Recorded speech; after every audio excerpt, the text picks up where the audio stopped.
This week's episode is featuring Purple Cow's BIOACTIVE Supercharger. BIOACTIVE Supercharger is available in a liquid and a soluble powder product that provides your plant with living organisms and trace minerals to produce nutrient-dense vegetables and fruits. Visit stbiologicals.com to learn more about this and other regenerative ag products.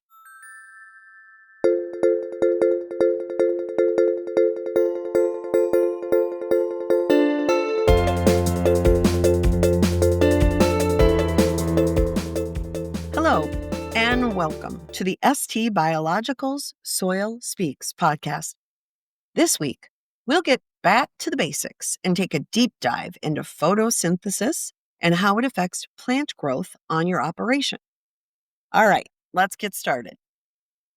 Carbon dioxide plus sunlight equals plant growth. Well, photosynthesis is not quite as simple as that. If it were, we wouldn't need soil, water, fertilizers, or beneficial microbes. Plants need a balanced growing environment. They can't move, so whatever conditions they germinate into, they must cope with. It's up to you as the farmer to provide that balance. Often it starts with observation. Microbes depend on soil with organic matter and carbon for food. Plants create both as sugars and elemental carbons. In exchange, microbes give the plant a bounty of nutrients and water. Synthetic fertilizers come from oil reserves deep in the ground that were once plants. Natural fertilizers, such as manure, come from animals that eat plants. All life on Earth revolves around the ability of a few organisms to create energy from sunlight through photosynthesis. Photosynthesis is an amazing process. Plants, algae, and cyanobacteria are the only organisms on Earth that can combine sunlight and carbon dioxide from the atmosphere to create growth. When plants photosynthesize, they create sugar molecules from carbon molecules and sunlight and expel the oxygen we breathe. We need plants more than they need us.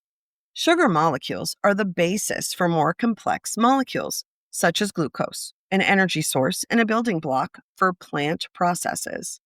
Plant growth, defense, and exchanges with other organisms are all dependent on photosynthesis to create those more complex molecules. There's a lot of carbon dioxide in the air. The high quantity is a byproduct of the Industrial Revolution, but that doesn't necessarily mean it's good for your crops. There's a myth that an increase in carbon dioxide increases plant growth. Wouldn't that be super for your fields? But, like other things that sound too good to be true, this is not the case. If you optimize all growing factors, the right amount of water, great soil, perfect temperature, and optimum sunlight, your plants may grow faster and larger with increased carbon dioxide. Some greenhouses can accomplish this when they control for all factors.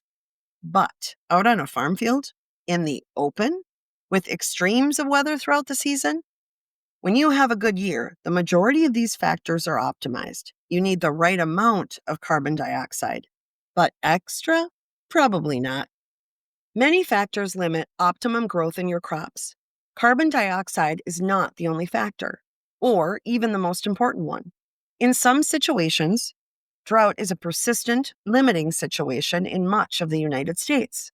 When temperatures are high and water levels are low, plants choose survival and tend to increase underground growth, while above ground biomass wilts or curls. During drought, all plant processes, including photosynthesis, slow down. Plants store precious carbon instead of cycling it through the soil food web. In drought years, for example, carbon dioxide from the air will be limited because the openings on the bottoms of leaves that allow carbon dioxide into the plant remain open for shorter time periods. This helps plants retain precious moisture. When plants choose survival, growth is stunted. Fruit or seed set is less, and insects and disease have more opportunities to do damage. Assuming carbon is the limiting factor and not drought or other nutrients, such as nitrogen or phosphorus, other sources of carbon for plants include soil organic carbon from decaying soil organisms, crop residue, compost, cover crops, and manure. Soil organic carbon is part of soil organic matter. Most conventional farmland today has soil organic matter of around 1%, and plants need higher amounts of soil organic matter with carbon for optimal growth. If you are a conventional farmer, you till in a crop residue to add carbon to the soil. This is a short-term fix that leaves a bit less carbon in the soil each year. Soil organic carbon is necessary for optimum plant growth, as well as food for beneficial soil microbial populations. Those microbes supply nutrients to your crops for more resilience. When you follow the trail back from manure to livestock to plant, you find that the process of photosynthesis is the basis for all soil organic carbon.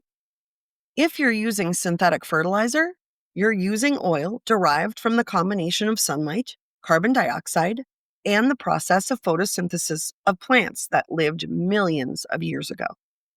There isn't a one-size-fits-all for the amount of soil organic carbon needed for optimum crop performance. But most experts agree that the amount of soil organic matter should be between 3% and 6%, and soil organic carbon between 2% and 3% for optimum growth of most crops. Incorporating regenerative ag practices into your operation can bring up your soil organic matter and soil organic carbon. What happens when you have higher soil organic carbon in your fields? Your crops are more resilient during extreme weather events. When they have an optimum amount of carbon available, your crops can attain optimum yield, maintain their defense mechanisms against pests and disease, and have high nutritional profiles, all aspects of your operation that lead to a profitable year. At ST Biologicals, our mentors can help you understand how carbon photosynthesis and beneficial microbes impact your crop and your bottom line.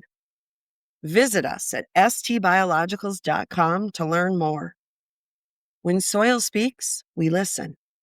Thanks for listening, and we'll catch you on the next one.